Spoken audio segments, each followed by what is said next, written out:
Chapter 12 Epilogue. The police were called by Red Prince long after Ghost Hunter drove away with his payday. While filing the report that an unknown masked assailant attacked her in the house and ran across the street and didn't leave, the police investigated the home and found Gary laying on the ground, covered in glass from the things he shot with his shotgun. Finding the shotgun in his wife's study, along with numerous papers showing her plans to buy up the property and spreadsheets comparing the prices of various mercenaries and even the plans on how to frame her husband for the entire thing. When Gary Gunderson heard this fact, he did not believe it. Thinking his wife could do no wrong, he continued to insist that he was robbed by the same person his wife hired and it wasn't his fault. Gary Gunderson was convicted of selling illegal military-grade weapons, explosives, and for selling guns and ammunition without a background check and invoice. He was fined 40,000 centi for his crimes and would serve 5 years in Black Moon prison. His wife, Helen Gunderson, was wanted for illegal hiring of a mercenary, vandalism of a city park, and felony tax evasion, but she could not be found. Apparently, she left the Empire of the Seven Cities about 6 hours before the police were called, and rumors were that she escaped into the northern forest, where imperial and city authorities have no jurisdiction. If found, she would be fined 1 million centi and could serve up to 10 years in Black Moon prison.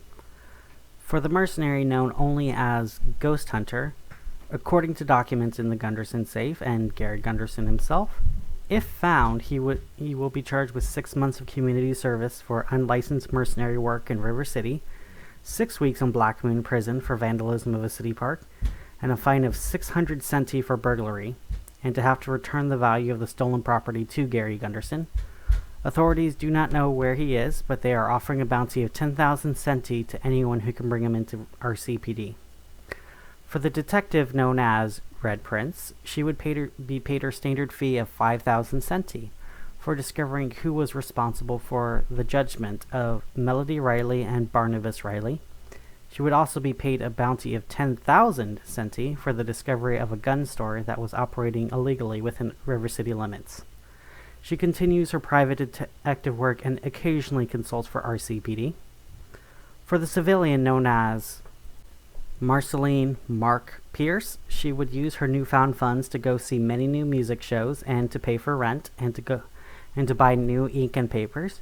She would also see a doctor for treating her wounds that she got from falling down onto an old wood pile, and she would continue to tease her sister and pet her cat when she was at her apartment.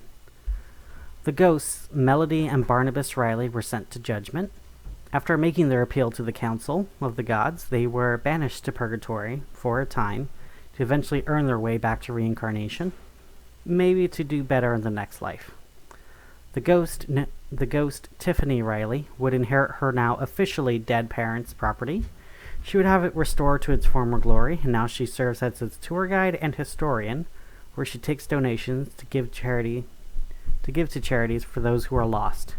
She still remains friends with both the Red Prince and Marceline Pierce to this day, often serving as an advisor, but even more often just joining in.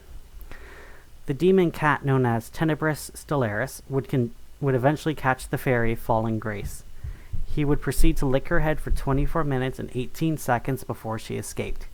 He then proceeded to take a nap during the day and run around the apartment all night trying to do parkour.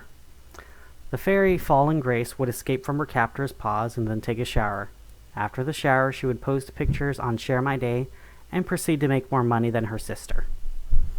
The biker gang, known as Devil Hunters, would eventually escape Pandemonium after being trapped there by the demon Faunus for a total of 15 minutes. After their 15 minutes of hell, they quit their various jobs and left to join a group of monks in Cathedral City.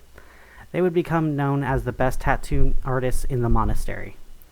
The demon Faunus and his adopted daughter Flora would continue to be bouncers for the Stagger Inn. Faunus got bored of his human captives quickly, and instead decided to get a new coloring book for his daughter. They would proceed to color together while working at the Stagger Inn.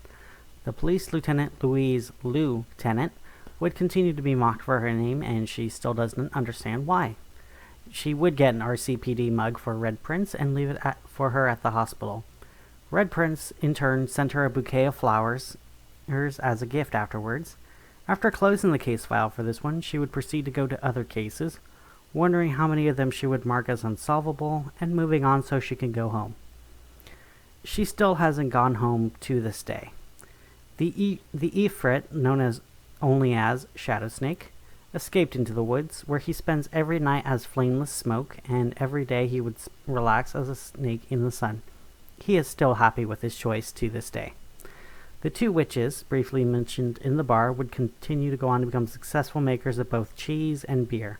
Selling both of these commodities to Stagger Inn, they would find moderate success and great happiness. The food runner would continue to run food and clean tables. Sometimes he would even pause and wonder if he even had a name, or if he just existed in the Stagger Inn to work. When he ate his next bite of mozzarella sticks, he realized that he really didn't care. As for the now empty homes with no legal owner, these were ceded to the government of River City, who sold all of these homes at auction for a total of 5 centi and a latte to the wealthy businessman Alexander Isaacs.